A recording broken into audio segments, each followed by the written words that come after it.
সাহেবকে টেলিফোন করেছেন, বলছে আমার লক্ষ্মীপুর যেইভাবে কাজ হবে চাঁদপুর চাই ঠিক একইভাবে কাজ হবে।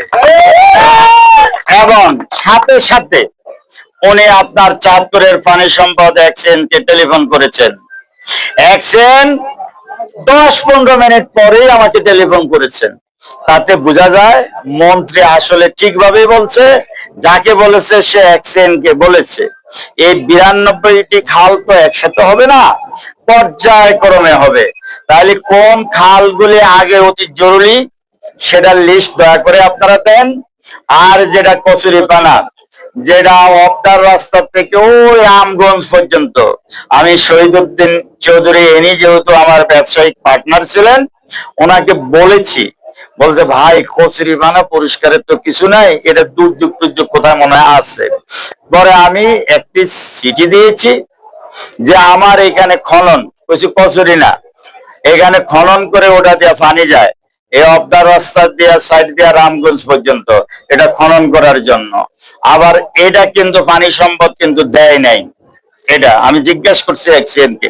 আর একটা ডাকাতিয়া নদী, যেটা ওই নানিপুরের এই দিক দিয়ে হয়েছে ওই হাজিপাড়া পর্যন্ত গেছে, পানি সম্পদ এক্সিডেন্ট সাহেব এই দুইটার একটাও দেয় নাই। কেন দেন নাই? এই দুইটা ছাড়া হইলো 92টা মনে হয়, প্রাথমিক পর্যায়ে মনে হয় 39টা গেছে, এগুলি যাবে।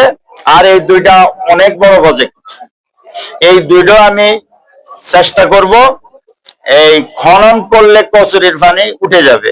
কেনা জানি বললো এই যে আমরা কচুরি পানা পরিষ্কার করছি, দেখেন এই 1 মাস পরে আবার কচুরি পানা হয়ে গেছে। তো এটা যদি খনন করে একবারে উত্তোলন করা হয়, আর আমি ইউনো সাহেবকে বলবো আমরা পরিষ্কার করে যদি কিছু লোকের মাধ্যমে টেন্ডার এনে, ওই যে লিজ এনে, আমি দেখেছি আমার নারীপুর থেকে একেবারে রামগঞ্জ পর্যন্ত ছোট ছোট ব্রিজ আছে, ব্রিজের নিচে যদি ছাই দিয়ে এইগুলি যদি মাছের প্রজেক্ট হিসাবে কাউকে ভাড়া দেওয়া হয়, লিজ দেওয়া হয়, তাহলে সরকারও কিছু টাকা পাবে, আর আপনারাও এই মাছ উৎপাদন করে আপনারা স্বাবলম্বী হবেন, এবং কচুরি পানা আর ওইখানে থাকবে না। তাহলে আপনারা মাছ চাষ করলে কচুরি পানা কি আর হবে? এটা ইউনো সাহেবকে আমি বলবো, উনি যেন এইভাবে একটা চিঠি লেখে, অবদার খালটা এই যে কিছু এই কিনা বোতানা কি বলে কচুরি পানার নিচে এটা ভরে গেছে, তাই এটা যদি সংস্কার করে এবং যদি ওই জালি দিয়ে ব্রিজের নিচে নিচে আধা কিলো 1 কিলো করে যদি লিজ দেয়, এবং যদি আমরা লিজ একসাথে আনি, তাহলে এটা ভাগ ভাগ করে যদি লিজ নেই, কচুরি বানাও হবে না, খালও পরিষ্কার থাকবে, মানুষও স্বাবলম্বী হবে। এটা আমাকে আরো 2-3 এমপি কিন্তু বুদ্ধি দিচ্ছে, আনন্দ ভাই আপনি তো এগুলি করতে পারেন, তবে আমাকে সরকারি অফিসার আমি তো সবই চামো, এটা মনে করে আমার নিজের স্বার্থে চাই।